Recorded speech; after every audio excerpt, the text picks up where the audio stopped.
Welcome to my channel. એકદમ નવી જ રીતે સંભાર બનાવીશું, એ પણ દાળનો ઉપયોગ કર્યા વગર સંભાર બનાવીશું. એકદમ ઇઝી રેસીપી બતાવીશ. આવી રીતે તમે સંભાર બનાવશો તો બહુ જ જબરદસ્ત બને છે. થોડીક જ સામગ્રીથી આ સંભાર બની જશે. જો તમે શીખવા માગો છો તો વિડીયોને કાપ્યા વગર એન્ડ સુધી જરૂરથી જોજો અને મારી ચેનલને લાઇક, શેર અને સબસ્ક્રાઈબ કરવાનું ના ભૂલશો. તો દાળ વગરનો સંભારનો મસાલો બનાવવા માટે એક ડુંગળી, 2 ટામેટાં લેવાના છે. ડુંગળીને મોટી મોટી કટ કરી લઈશું. 2 ટામેટાને કટ કરી લઈએ. તો કુકર મૂકીશું. ગેસને મીડિયમ રાખવાનો છે. તેમાં ડુંગળી એડ કરીશું. ટામેટાને એડ કરવાના છે. 2 લીલા મરચાં કાપીને એડ કરીશું. અડધી ચમચી હળદર પાવડર એડ કરીશું. થોડી હિંગ એડ કરીશું. કુકરમાં 1 ગ્લાસ પાણી ઉમેરવાનું છે.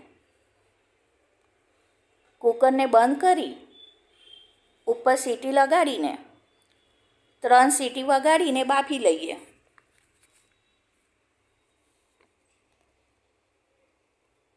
કુકર ઠંડુ પડ્યા પછી કુકરને ખોલીશું.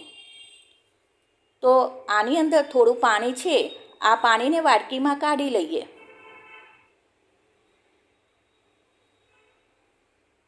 હવે આને મેશ કરીશું.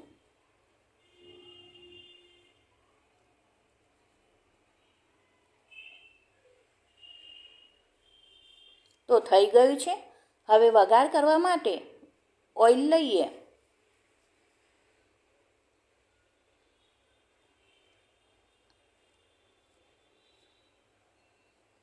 અડધી ચમચી રાઈ એડ કરીશું. રાઈ તતડી ગયા પછી જ અડધી ચમચી જીરું એડ કરવાનું છે. તો જીરું થઈ ગયું છે. 6 થી 7 કળી લસણ એડ કરીશું. લસણ થાય પછી 2 સૂકા મરચાં એડ કરીશું. આને પકાવીશું. 2 ચમચા જેટલા કઢી પત્તા એડ કરવાના છે. ટામેટાં ડુંગળી બાફ્યા હતા તેનું પાણી કાઢ્યું હતું તે એડ કરીશું. હવે આની અંદર ડુંગળી ટામેટાનો પલ્પ ઉમેરવાનો છે.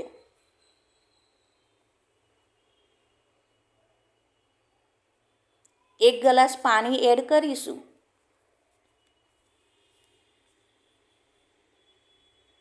સ્વાદ અનુસાર મીઠું એડ કરવાનું છે. આને પકાવીશું. આને થવા દઈશું.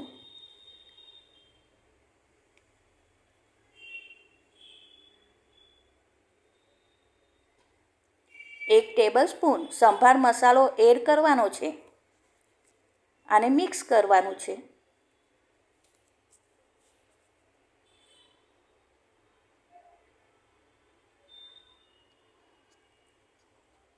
એક ચમચી ધાણા પાવડર, 1 ચમચી લાલ મરચું પાવડર, 3 ચમચી ચણાનો લોટ લઈશું. તેની અંદર પાણી એડ કરીને તેમાં ગઠ્ઠા ના રહે તે રીતે એક રસ થઈ જાય એટલે આમાં ઉમેરવાનું છે.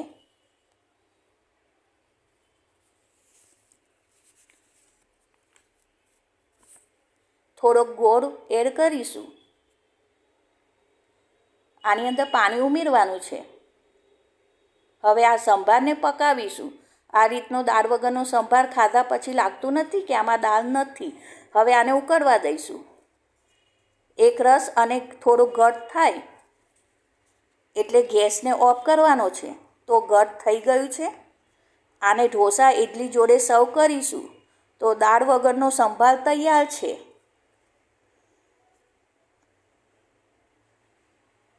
આને સર્વ કરીએ ઢોસા જોડે.